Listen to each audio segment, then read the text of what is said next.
Welcome to Directionally Correct, a People's podcast with Cole and Scott.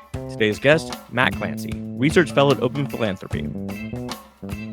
Thanks to our sponsors, One Model. One Model helps people leaders at large organizations make consistently brilliant talent decisions by unlocking the analytical value of the data dispersed across your business. One Model's people analytics platform takes all of the heavy lifting out of data extraction, cleansing, modeling, analytics, and reporting of enterprise workforce data. One Model pioneered people data orchestration and has perfected the ethical use of AI and data science for leaders who need transparent and explainable decision support systems. HR and business teams trust its accurate reports, analyses, and storytelling capabilities. Data scientists, engineers, and people analytics professionals love the combination of governance and flexibility that no other workforce insights platform can provide. To learn more, book a demo at onemodel.co/directionallycorrect. All opinions are our own and do not reflect those of any other organization. There was a few students who were in it because they, wanted to do something with their career or whatever. Yeah. Whereas a lot of people were like, well, I'm just going to go live off my daddy's money now. I'm just getting this finance degree and going to go get an immediate Goldman Sachs high paying job and then go to the golf course and start it all over again. Exactly. Have some kids. Matt. Right. Hey guys. What's happening, man? You're looking good. You're looking Thank good. you. Like the haircut. Looking clipped up. Yeah.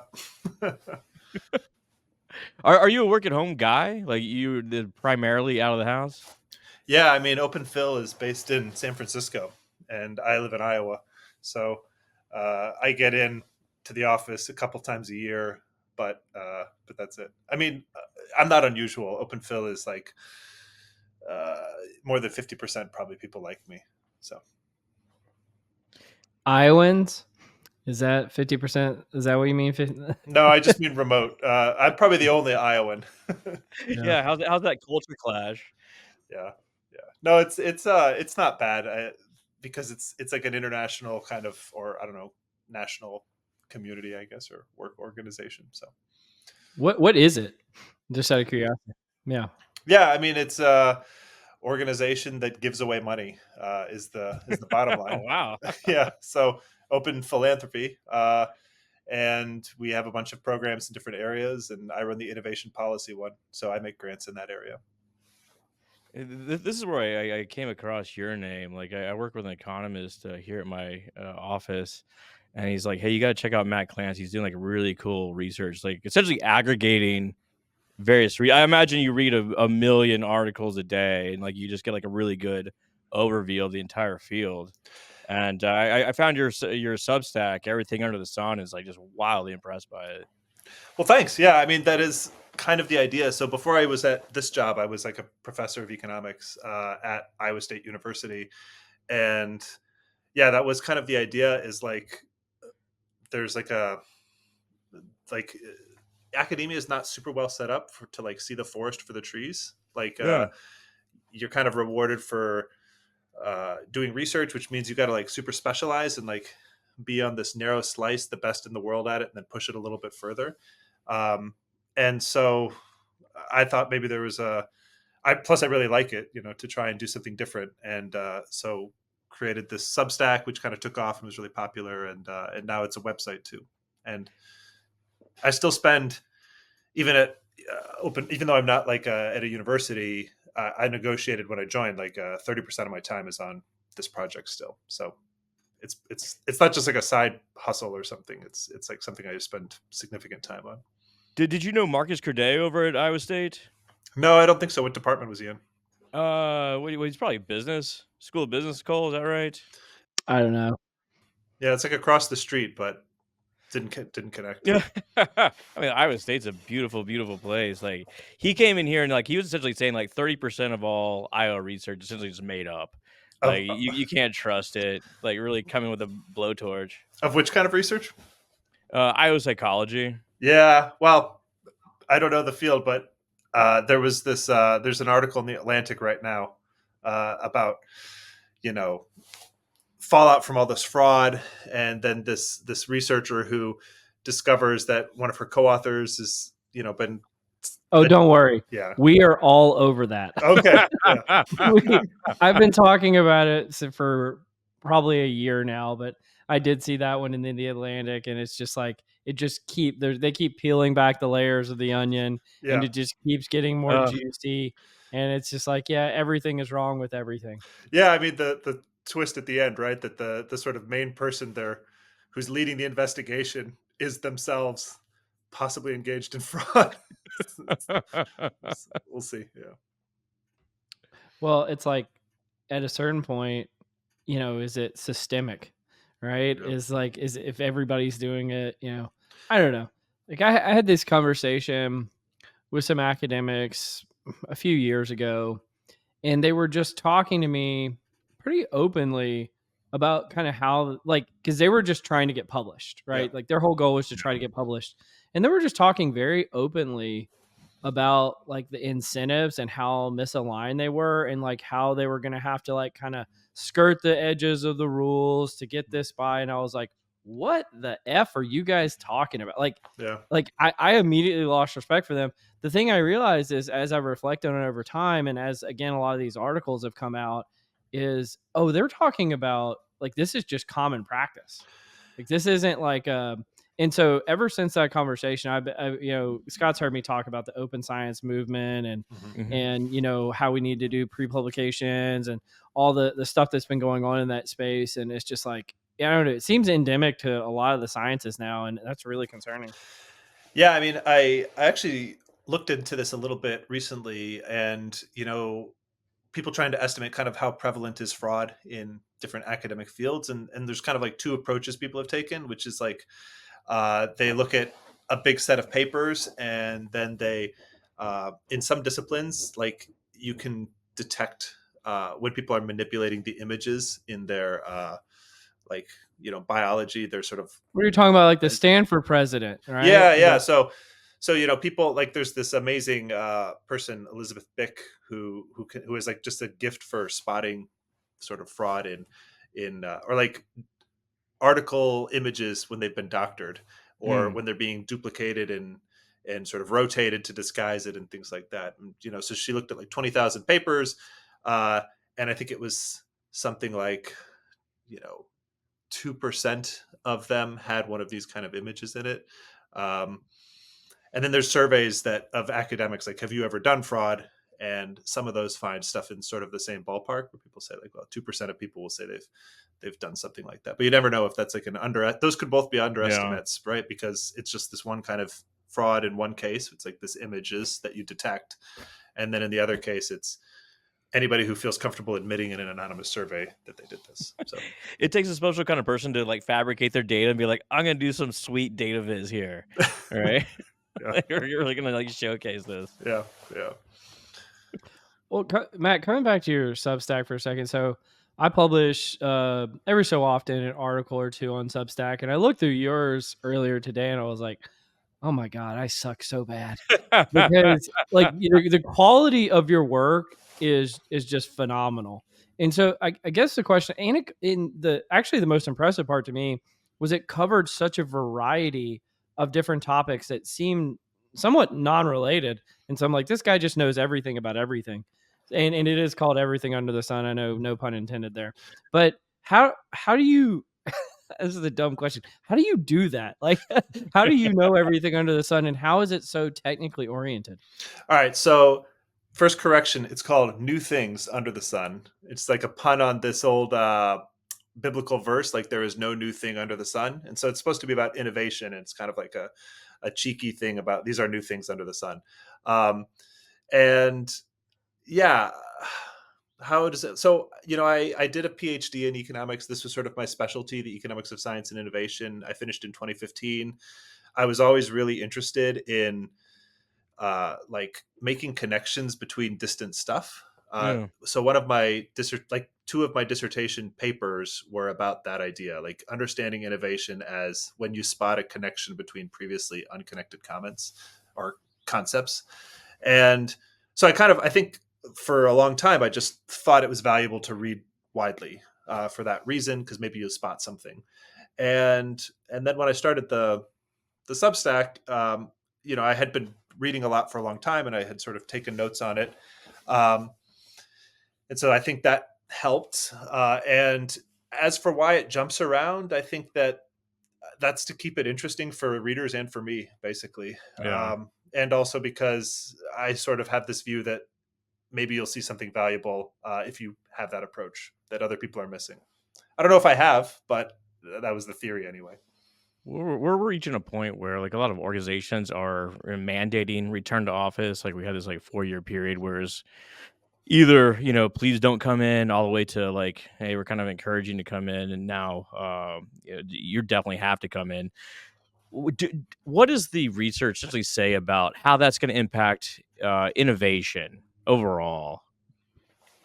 Yeah, so this is an area I was interested in for a long time, even before COVID, because I live in Iowa, which is not like in the center of innovation and frontier stuff. So I was always interested in how connected can you be remotely, and I think that Yeah.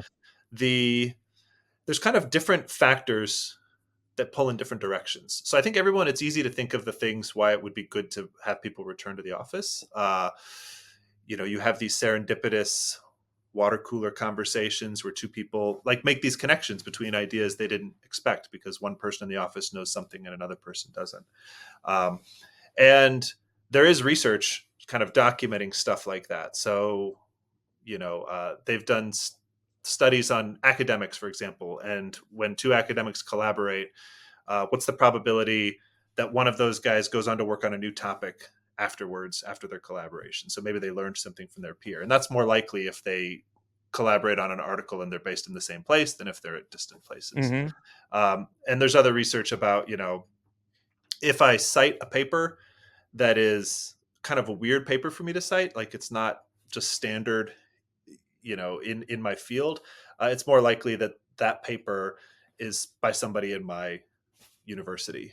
And so that's one of the advantages of like bringing people into the office. A second advantage um, is that it maybe is easier to just work together on projects that are sort of like It's that collaborative demand. exactly like whiteboard type stuff. I don't think so. I don't know that literature as well, but um, the kind of stuff that I've reviewing a lot of this emphasizes that in person is really good for introducing people to each other who don't know each other. Um, but then with modern technology, it's not as hard as it used to be to maintain relationships with people once you've had that kind of first connection, even at a distance. So it's not easy to see among people who already know each other Yeah. that their ability to collaborate effectively declines noticeably at a distance. So I think that's the rub, right? Where people say like they get shit mad. Like yeah, I am fine working at home. I know all these people. yep. I can just zoom them in. I don't have to like put on pants today. And like they essentially say like I don't need to come into the office, but there's subtle differences in how people interact. Yeah, I mean, I think that you certainly, if you're going to have everybody work from home, you certainly want to do something to make those kind of connections that would happen in the office happen. You don't want to just like let Yeah. everybody's network ossify and nobody's making new connections anymore. And then as people leave, your network sort of actually starts to shrink, maybe. Uh, Siloed. Yeah. exactly. And I think that COVID showed that those kind of concerns were real. Like there was a famous study of sort of Microsoft employees, and when they went remotely, they just were much more likely to communicate with people they already knew, and so forth. So, uh, our org is mostly remote, and we have like 4 weeks a year that are coordinated for people to come into the office and try to all be there at the same time, so that it's like a way to to uh, Be intentional about collaborating, get together. but as I was saying, there's actually like so there's factors that make it valuable to be in person, and then there's other factors that make it valuable to be able to work remotely. And I think the chief one is just about recruiting. So if you have to recruit locally, you are limited to who's in your local labor market, and or you have to entice somebody to move.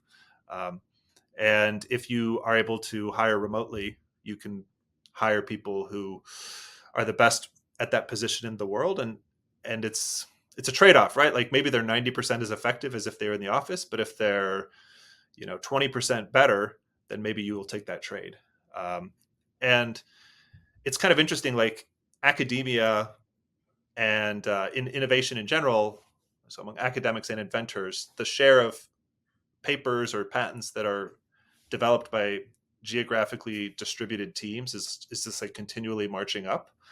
And I think that's all about this. We need the specialist guy who knows about this one niche thing, and he doesn't work here, so we're gonna, fly out there and have a weekend retreat, and then keep up with Zoom and stuff like that.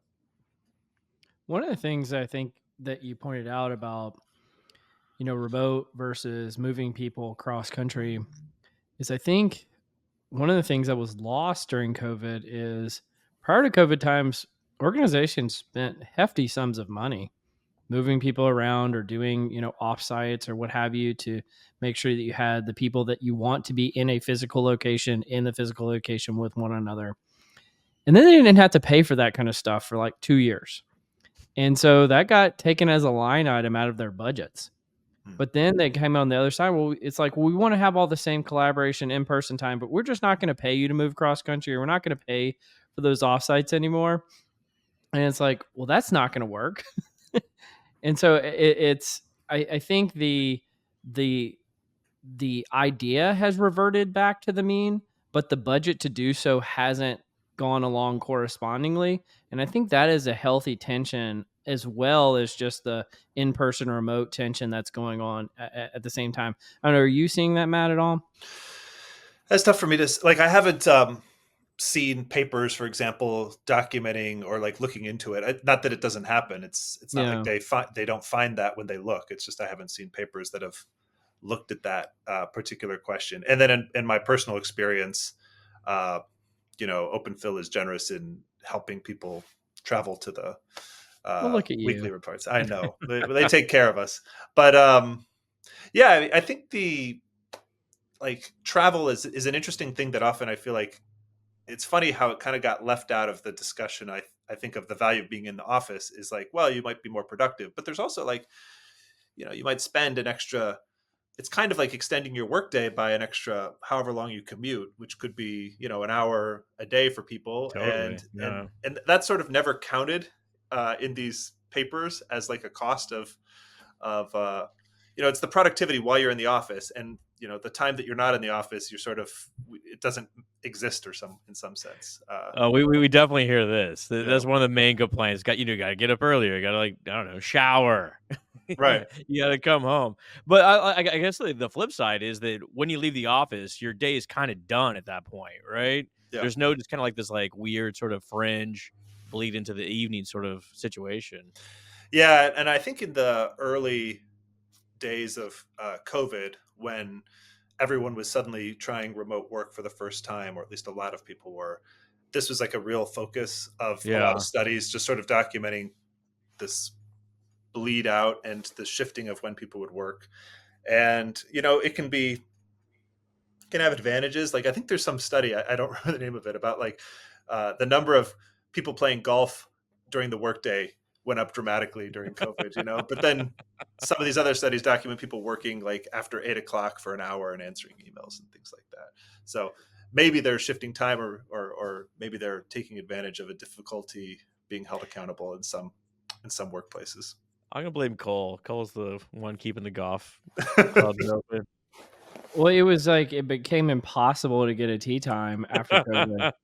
Because everybody was out there doing it. I'm like, do you guys work? Like, what? It actually created a lot of personal resentment for me. Is how many people, were just like in the middle of the day, just out there, like, where does your job's paying you, right? Like, I don't know, that really kind of chafed me a little bit. But I wanted to come back. Matt, you're doing a lot of research on innovation. Like that's clearly kind of a theme in terms of what you're doing. And we've been talking a lot about AI Mhm. and what its impacts are going to be. Can AI innovate things on its own without pre-human based direction? Or how soon will that happen? Or just what are your thoughts in general? Yeah, I think it's not there yet where it can do interesting, important stuff with no human in the loop, I would say. There's it's really interesting. So this is an area that's moving so fast that I feel like it's kind of breaking our traditional research ecosystem where Thank economists goodness. study something and it takes a year or two to study it and then they write the paper, and so it's like 4 or 5 years behind when the events happened that you sort of see the paper in a journal. And reading about 4 or 5 years ago is like before GPT-3, I think, right? Like this is back when these AIs could do very little. And so with the sort of that's been a challenge, I think, is like assessing how good this stuff is, given that just in the last 2 years it's become a lot more capable. um, One really nice study about this that everyone's been talking about in the last couple of weeks is about a kind of a large material company that develops like complex materials, and they did like a nice randomized control trial internally in their org where they gave some of their teams access to AI to help them design new materials, and others didn't. And it seems like it really helped. Like the teams that had access produced like 40% more sort of new materials discovered. They're filing patents for them. They're turning them into products, uh, things like that. But the humans stayed in the loop. And one thing that's really neat about the study is they have in this company, people kept really close logs on how they use their time.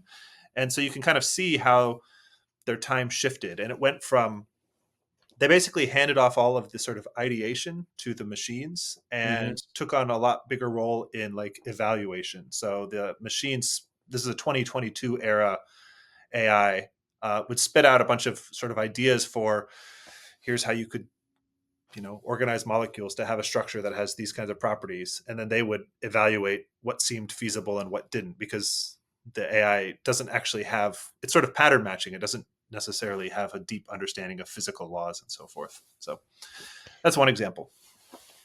I worry about just like human brain rot from this sort of stuff. Like I catch myself doing the same thing. Like my best friend is my GPT, Yeah. right? It's my favorite coworker, as it were, right? And like I find myself doing the same thing. Like, oh, you come up with ideas, and I will vet them, and then you become like essentially like a middle manager at some point. No, I think this is actually going to be like the next big thing people worry about in this field. Yeah, absolutely. Like even in this paper that I'm talking about, they find that some people are really good at evaluating the ideas of the AI, and other people are not.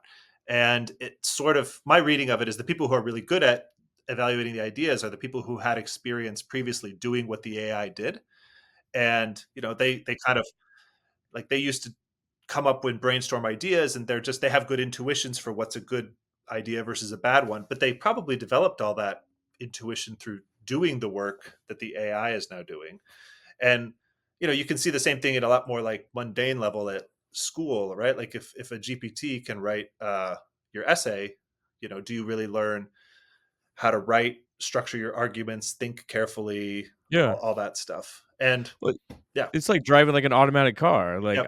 I know very few people that can drive a manual transmission anymore. Like why would you? Right. Right? Like everything it's probably hard to get a manual transmission. But it's tricky because like in some sense I don't know how to drive a manual transmission, and it hasn't held me back in life really. Exactly, But exactly. uh, No need. but if I'm evaluating the output of a model and having done that work myself, it makes me a very good evaluator. Then you worry about people who don't have that experience. They don't have any training of going through what it's like to write an essay yourself, and developing taste maybe, Mhm. or so on. And I was talking to some economists too about like writing theory papers now. You can ask the latest models to do a lot of the math, and you know, uh, it's kind of like a superpowered calculator. And I guess people have always been worried about calculators eroding your skills, but it's the kind of thing where like they would say, I would now prefer to work with this than a grad student to do certain kinds of proofs and things. And where does the grad student then get the sort of mentorship and experience if people are not interested in working with them?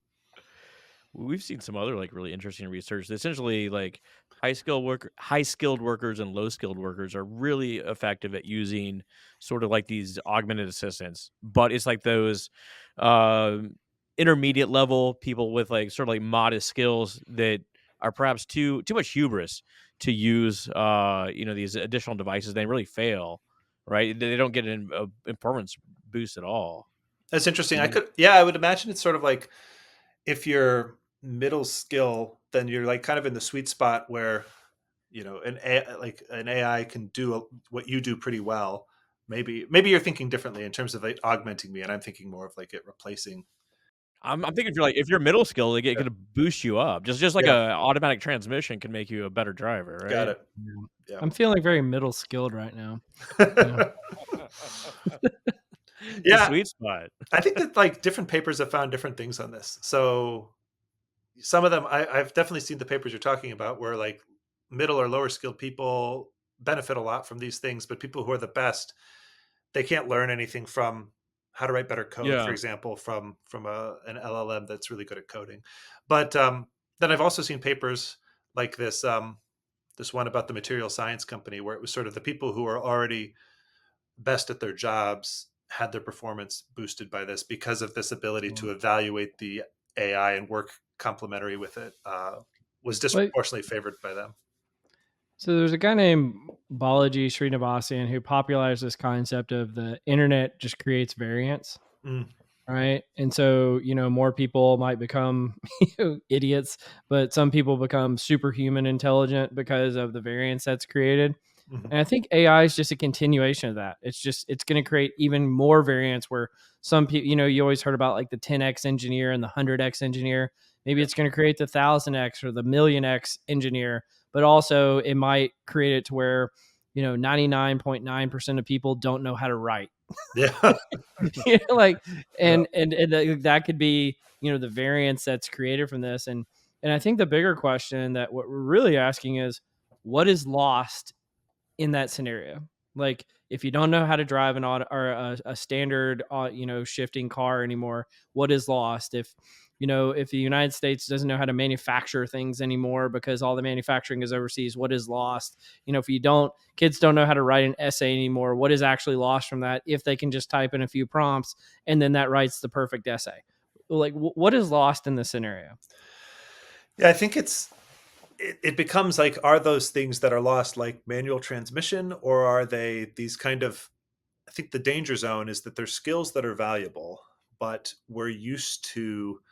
um, we're used to living in a world where being only okay at them still produced enough value to pay you to do them, and then that gave you an opportunity to develop those skills. Yeah. Like if you're an artist and you're competing with and you're just starting out, it'd be really hard to compete and sell your paintings, I guess, or your images when people can just use a model to make images that are better than you. But that's not going to create a career path that allows you to develop your skill and then become eventually better, perhaps, than these things. So I think that's the danger, is things that are on this path where you need to have like a period of okay is good enough to keep doing it, like you can support that career.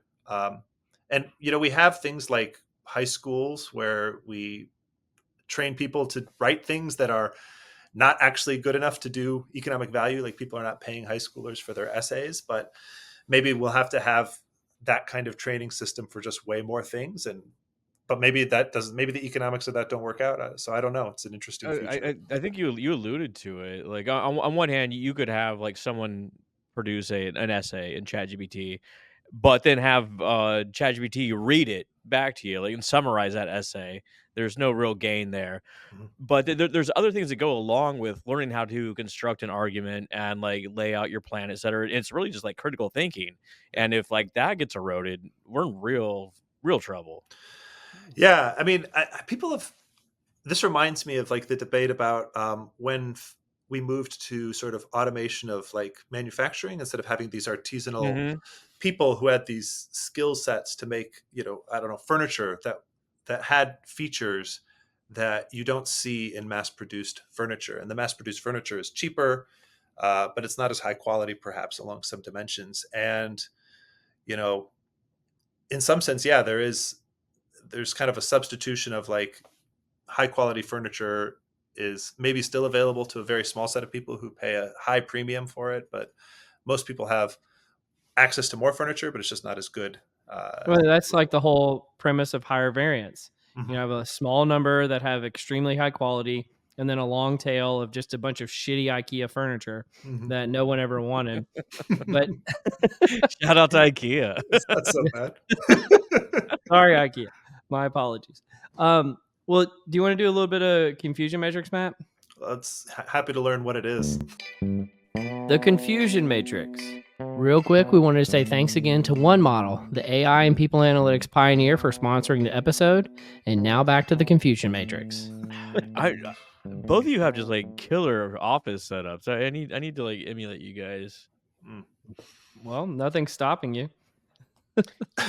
I have terrible internet at the house. There is like a technical tax that needs to be Mm. paid rather. So when this pod is released, we're gonna be coming up on the Christmas holidays. Are you a Christmas celebrator, Matt? I am. Okay, okay. Do you love it? Like you get way into it? I think, we don't put big lights up in the house, but we obviously have a tree, and I have 3 kids, and they love Oh, Christmas oh, and all that stuff. magical. I bet I was actually magical at Christmas time. It It can sounds. be, yeah. It can get nice snow.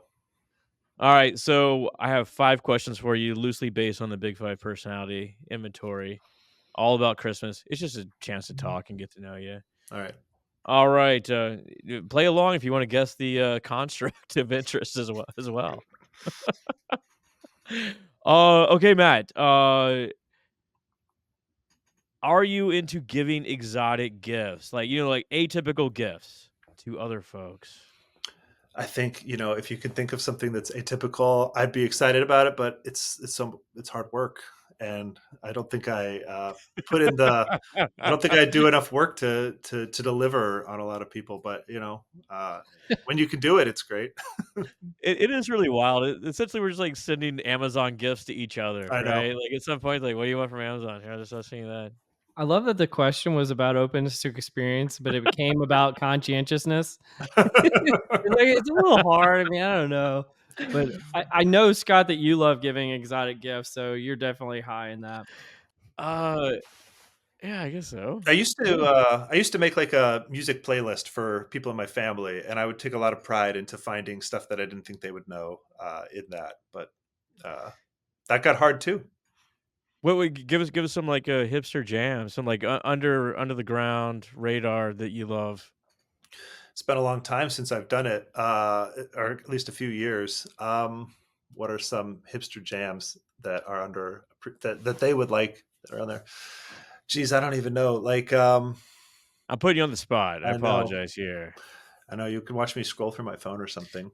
One of my favorite jokes is like if you're driving on the highway and like there's a car on fire on the side of the road, be like, dude, they listen to my mixtape. Finally, it's like a car caught on fire. All right, all right. When you're like giving gifts, assuming that you wrap them, or do you make sure it's like super precise and like it looks like super good, or is it just kind of like we'll throw it in a bag? I'm a rapper. I won't put. I mean, I'll use bags occasionally, but I think most things I wrap. Uh, Santa wraps presents at our Oh house, yeah, and hell yeah. they have to have a certain level of quality for that. I think. You can't get away with sloppy work there. I mean, both of y'all have kids at the house. Are y'all elf on the shelf people? You like terrorize the kid for a little No, while? I'm No, not. I do not believe in the surveillance state that they're trying to condone. same. Also, it's one of those things where it's a lot of work, and I didn't grow up with it, and so it's sort of unnatural, and I don't need to do it. I guess. What about you, Cole? Like you a tight gift guy, or like you just leave that up to Santa, let someone Oh, else outsource it? you're gonna learn how much of a shitty person I am through this answer. Like, I literally give my spouse money to buy gifts for everybody, including themselves. I don't do any of this stuff. Like, I'm just gift giving in any context. I don't like birthdays. Don't like. I don't mind like the principle behind it. Like, I love other people receiving things that I give. I just the process of it I hate. Mm.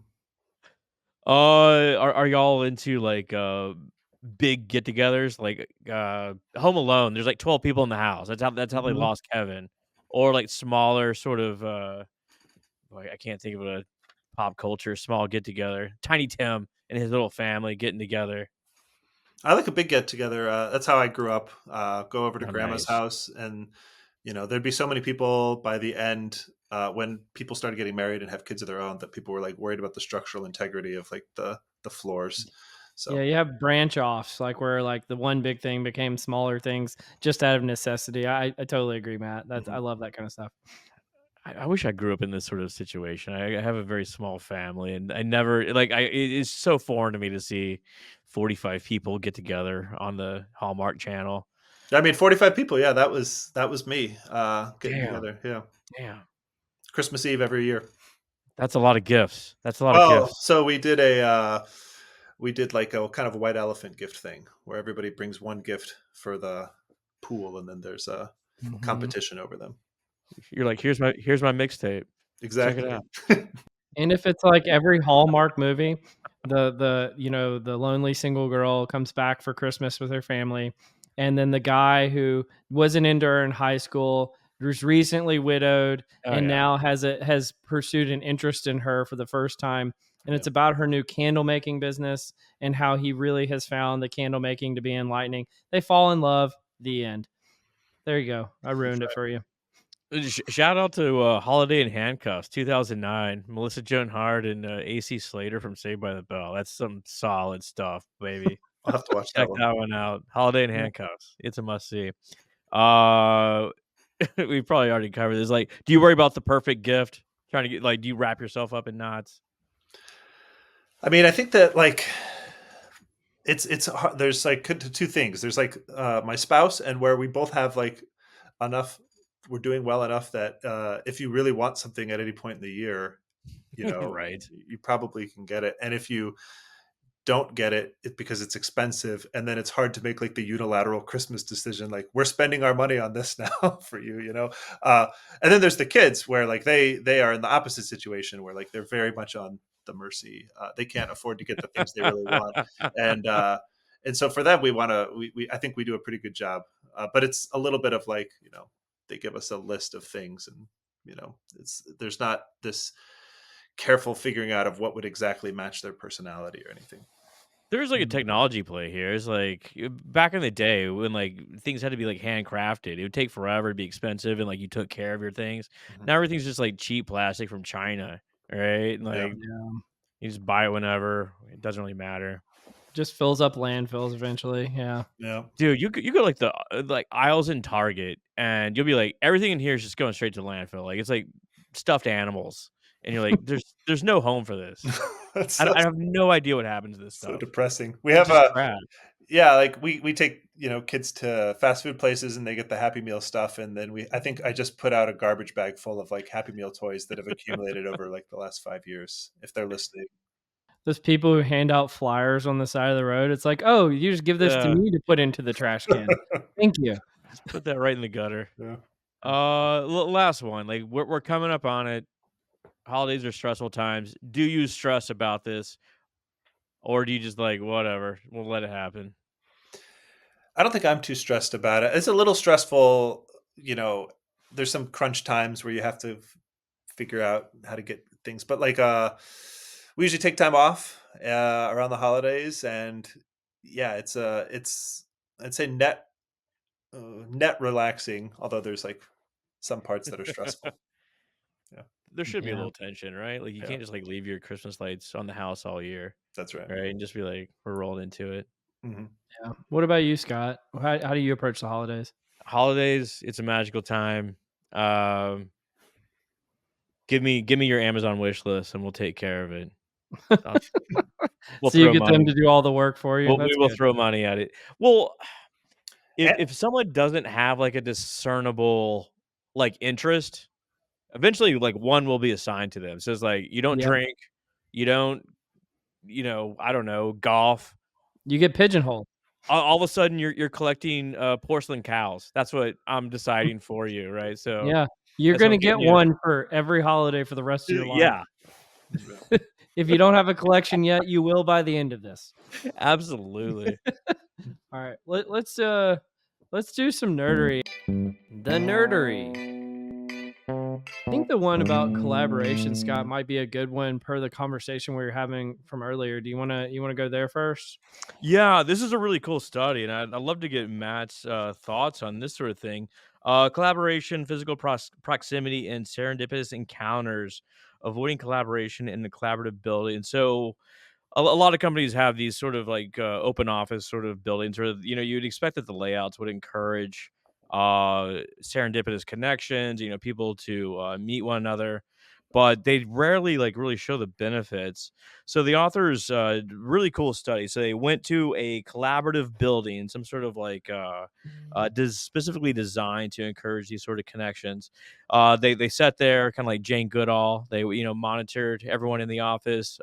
They interviewed several folks, and just kind of tried to discern like how they are avoiding each other. And essentially, developing serendipitous connections was exceedingly rare due to four tactics that folks would employ. Like one is focusing on existing connections, so only talking to those people that you already know.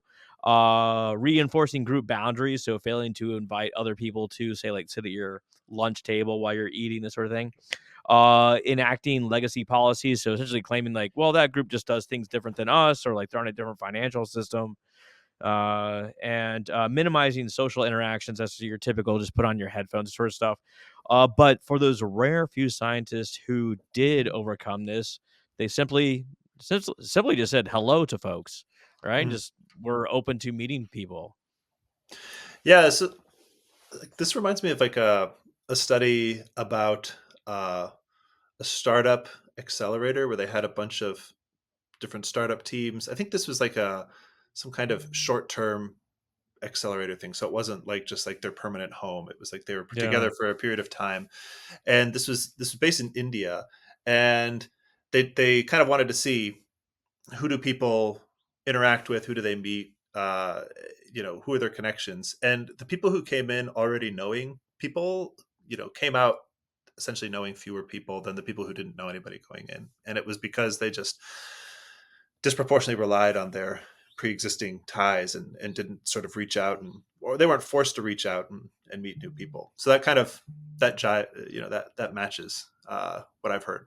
I think you'd posted an article. I'll attribute to you anyway, of folks going to like say conferences or like these sort of like training seminars. Yeah. If they already knew people going in, they met fewer people, but people that don't know anybody were much more open and developed new connections overall. Yeah, I'm not sure, but like this reminds me of a thing I've often wondered about is like if you were to design a conference and you just want to maximize how many people you can meet. I think actually you might have more luck with like a smaller conference than a bigger one. And because if you have a big Yeah, conference, there's more likelihood that people you already know are going to be there. Uh, and then you can kind of just cluster together. You can get like 10 people to go out that you already know for drinks. And if you're in a small conference, you might know a few people, but you don't have Yeah. enough to just fill your weekend getting to chatting with the people you already know. Well, I think it goes back to all that paradox of choice. If you have like three choices of people to talk to, you're more likely to talk to somebody than if you have 1,000 people to Yeah. choose from. And so you're just going to be paralyzed by it. But it's a the good thing, the point. thing I liked about the article, Scott, is I kept thinking this as I was looking through it is like, you can't make me. Right? Like the organization is saying, "We're gonna create this environment and we're gonna force you to sit in it, and it's gonna make you collaborate. It's gonna make you, serendipitously run into somebody else." And the employees are saying, "We've got these 4 strategies that say you can't make me." So another thing that like I've always thought interesting about this whole line of work is um, it's like a pretty consistent finding that once you're even a little bit far away from somebody, so I think it's like 25 meters or something, it's like they might as well like be remote working because like your probability of talking to people who are like quite close to you is significantly elevated if you're in the same place. But you can't really actually scale that as much as you think. Like you think, you can, That's really wild. Like, yeah, yeah, I mean, if they're not in that immediately area, I often wonder about like, I Matt, you don't know me that well, but I will talk to anybody at any time about anything. Mhm. And I purposely sit myself next to the bathroom here at the Mm. office. And people hate me because I'm like, hey, what's up? Like right when they're gonna go pee or whatever. And like, oh shit, he's here again, sort of thing. You know.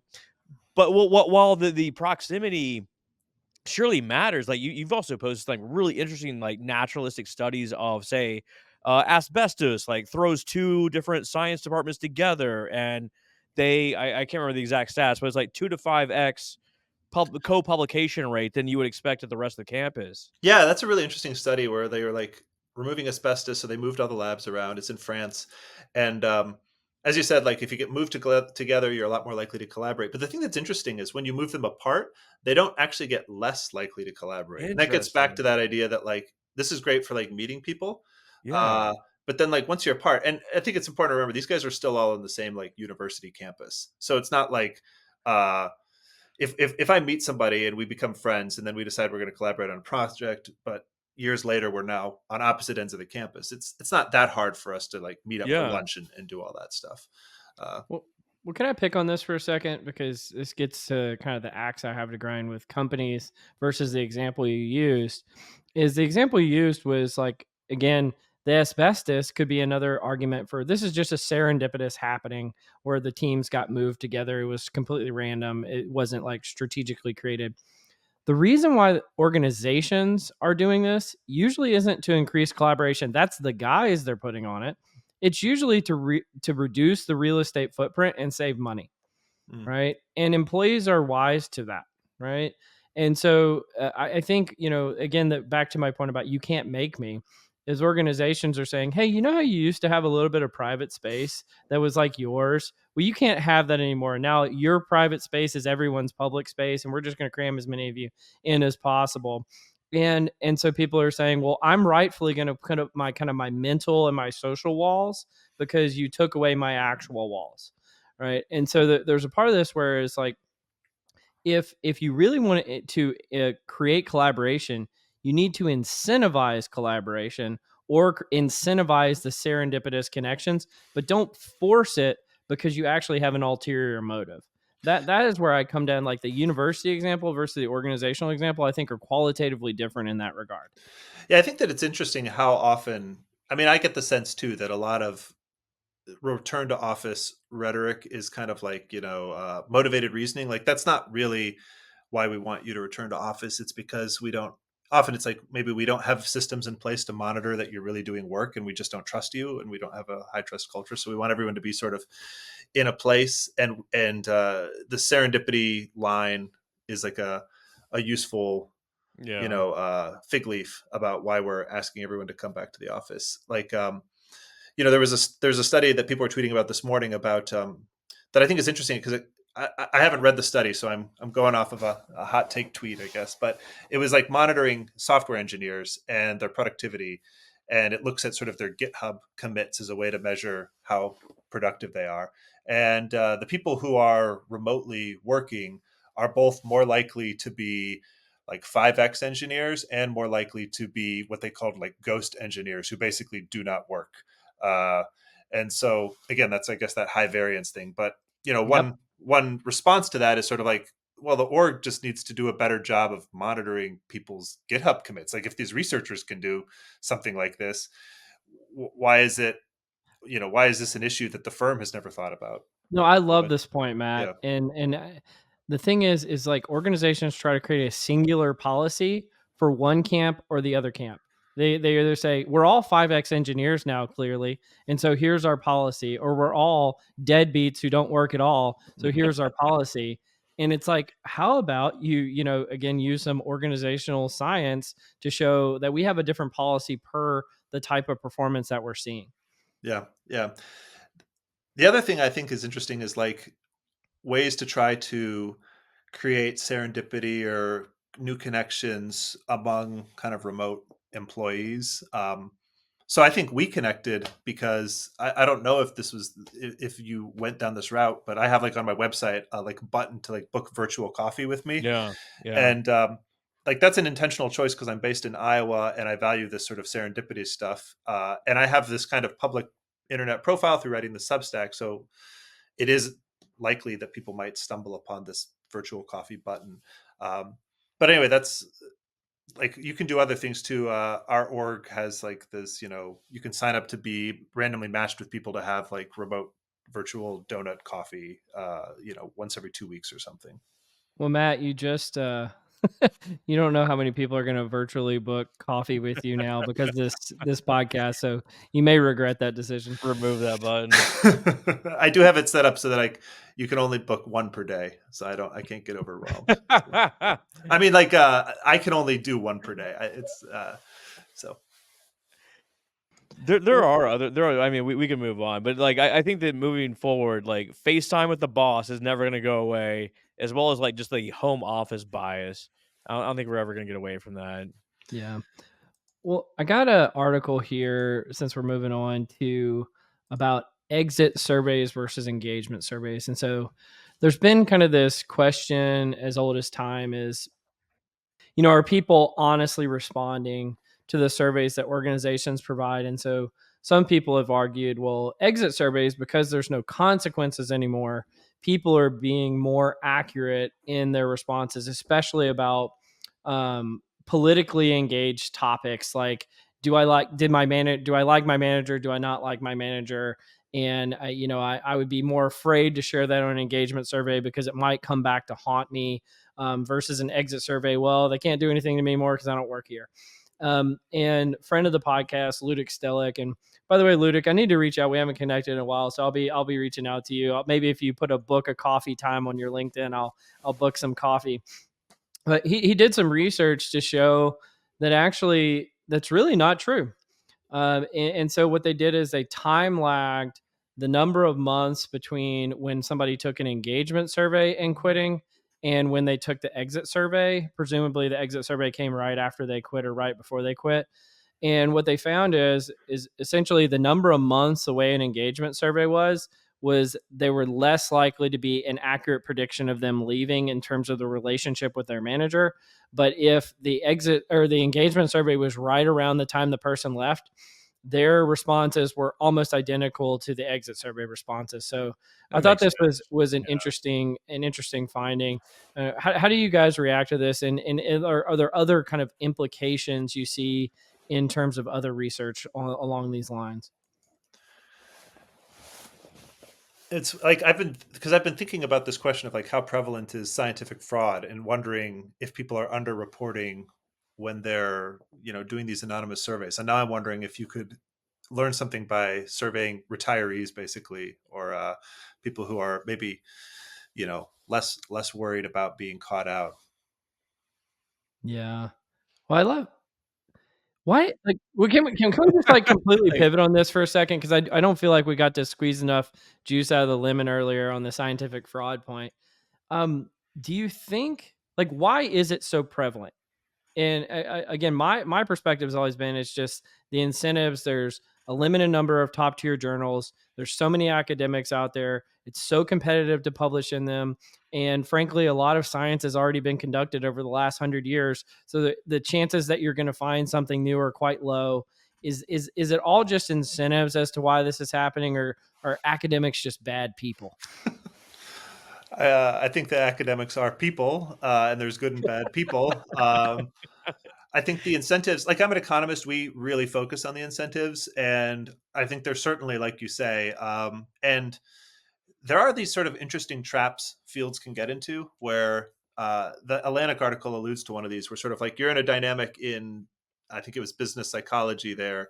They kind of argued where everybody's doing fraud. And so if you don't do fraud, you're at a real disadvantage. I mean, fraud is maybe too strong a word for what a lot of people do. Like, it's not often necessarily like literally making up data, but often it's cutting uh, cutting corners, corners on your research. And, you didn't find the relationship. harking. Yeah. Exactly. So all the p hacking type stuff. I think that's probably pretty common, like p hacking type stuff. And another kind of interesting trap you can get into is if there's a field where um, it's just really hard to do compelling work. Like, you could argue a lot of economics has this problem where like measuring stuff is hard, or and so forth. And then if measuring stuff is really hard, because you don't have like a good measure of like innovation, for example. Like you can use patents to measure innovation, but they are really imperfect and so forth. Then that means a lot of the time your research doesn't find anything because it's just the data is too noisy.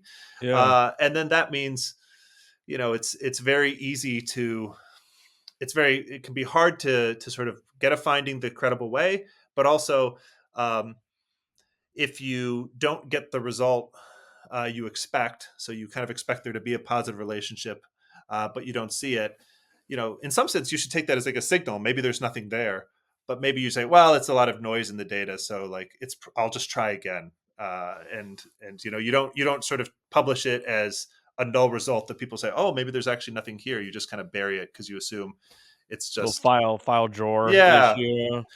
But yeah, you wonder if the file drawer is a bigger problem in fields where it's hard to, like, the data is really noisy. Like if you found a Yeah. null result in physics, for example, that everyone expects that, there's going to be this, we have a really good theoretical physics explanation, and we looked and we actually didn't see something, like we couldn't detect the Higgs boson. It's not where we thought it would be.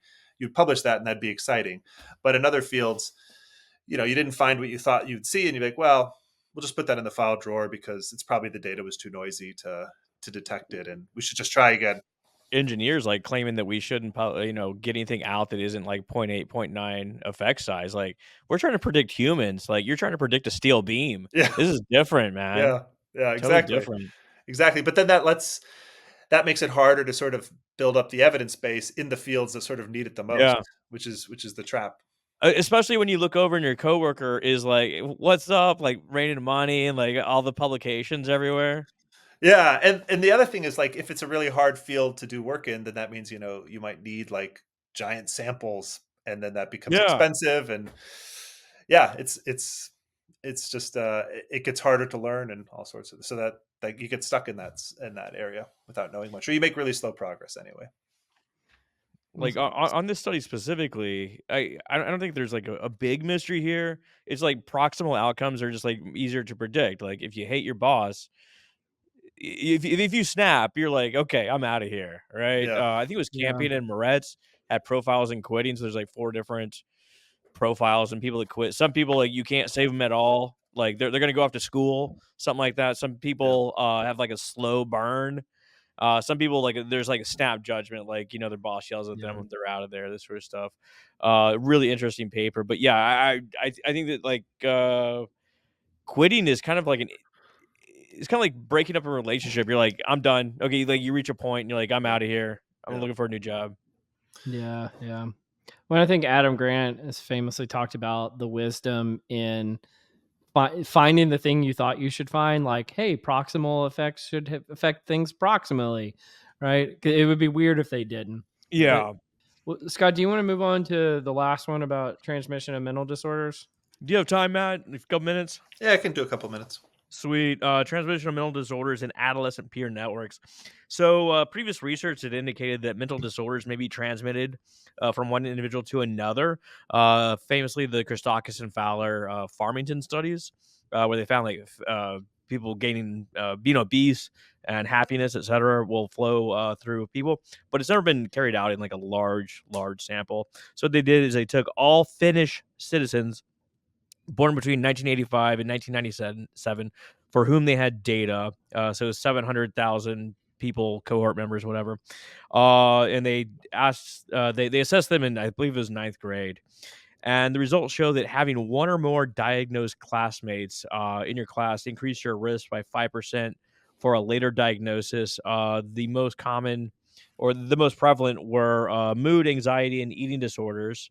Buh, buh, buh, buh, buh, buh. The risk was most pronounced in the first year follow up. So you have like this like proximal effect, and there was also an effect of a dose response relationship. So the higher the dose, the higher number of people in your class that were diagnosed with a mental disorder, the more likely the students were to also develop a mental disorder of the same type.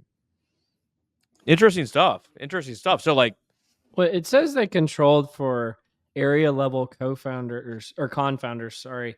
Um, they control for a lot in this study. Yeah. well, I wonder, like, it was like lead in the water controlled for, because I imagine if you're drinking the water and it has lead in it and you get a mental disorder, probably everyone else in the class is more likely to develop a mental disorder later on in life because the lead in the water there too. They controlled it. It was a Cox hazard model, but it was also a multi-level regression sort of formula that they worked out there, and they controlled for parents' incomes and education and all sorts of factors. Yeah, but that problem you're alluding to, like the related literature I know that has the exact same problems is like social contagion of interest in entrepreneurship, which I've written about before. And so, do people like they find similar things like if you have more coworkers who are ex-entrepreneurs, you're more likely to found a business yourself. And the big challenge in that research is maybe people who are interested in entrepreneurship work at the same companies. Maybe they all just happen to work in an industry that is easier to start a business in, and that's why they all know each other. But the papers, I think, do a lot of interesting stuff. There's like actually a lot of different lines of evidence that I think shows that this like social contagion thing for entrepreneurship is like a real deal. And so I imagine you could do the same kinds of tricks there. Like they do everything from like randomly place people together with an entrepreneur versus another entrepreneur versus so I mean, is this sort of like, are they positing it's like a placebo, nocebo effect where, you see somebody else experiencing something and just like because of the contagion of it, you experience it too, even if it might not be real? Are you talking about adolescent mental illness or Yeah. entrepreneurship? Yeah. Okay. Well, I mean, you also see what gets rewarded and what doesn't, right? Like, so if someone's like gets a lot of social attention, especially at that point, maybe you start seeing what gets rewarded as well. Well, one of the cooler studies I've seen is in their book Connected. Fowler and Kostakis show that the rate of back pain in East and West Germany, in West Germany, probably I'm going to make up numbers. 20% of the people had back pain. East Germany, none. Wall falls down. All of a sudden, all those people in East Germany start developing back pain symptoms. Why? I mean, it's like a naturalistic experiment. It's interesting. I think the thing you have to, and maybe they do this already, is like you could imagine a thing where it's like I didn't know that there was hope for back pain. I didn't know there was treatments for it. I just lived with it, and then I meet these guys who have it, and they're like, "Oh no, I went to the doctor," and then you go talk to your doctor, and now you get clicked as also having back pain. I can complain about this? Yeah. Sweet. Yeah, exactly. I thought you were making like a pharmaceutical commercial. Like, is just your back hurt? Do you need like? Have you tried Exebo? The helps with lower back pain, and that spread from West Germany to East Germany. Well, I think that clearly, like, the social contagion works, especially at, like, a micro level. Like, we've all experienced a situation, like, we're in a good mood, and, like, someone walks in and they just, like, kills the vibe, yeah, right? Like, they're mean as hell or something, like, "Oh, Jesus Christ." yeah, Yeah. yeah. Well, That's a good way to end it. yeah. Matt, I mean, meeting you today has been cool, and seeing your Substack, it's fantastic. You've clearly got a lot of interesting thoughts on a lot of topics, and I feel like I've already learned a lot from you. So, well, thanks for joining us today. Scott, any final words for Matt before we give him the final word? Yeah, man, yeah, it's great to, see you again. Tell folks how they can get in contact with you if they want to. Yeah. So thanks for having me on. I'm on Twitter and Blue Sky as Matt S. Clancy. There's my website, newthingsunderthesun.com. And then there's the Substack version, which I think is also mattsclancy.substack.com. But you just Google New Things Under the Sun or Matt Clancy, and I'll probably pop up. Repeat, new things under the sun. That's right. New thing. New Things Under the Sun. My disclaimer is Scott told me the wrong name, so I apologize. I Matt. did. It's It's all okay. my fault. It is kind of about it's about all things innovation, I'd say, in science and technology. So when you heard it here, Matt's a X and a Blue Sky guy, but not a Threads guy, so you can't find him there. But I think I do have a Threads account. I just never check it. So yeah. Well, you've been listening to Directionally Correct, that People Analytics podcast with Colin Scott, and today's guest, Matt Clancy. Thanks for joining us, Matt. thanks a lot, guys. Directionally Correct is dedicated to you, our listeners, to help educate and entertain you on how to effectively do people analytics. By supporting this podcast, you are helping us continue to provide valuable insights and knowledge to our listeners. please consider becoming a patron of the podcast. You can find the link to sign up in the show notes or at patron.podbean.com/directionallycorrect. Thanks for your support.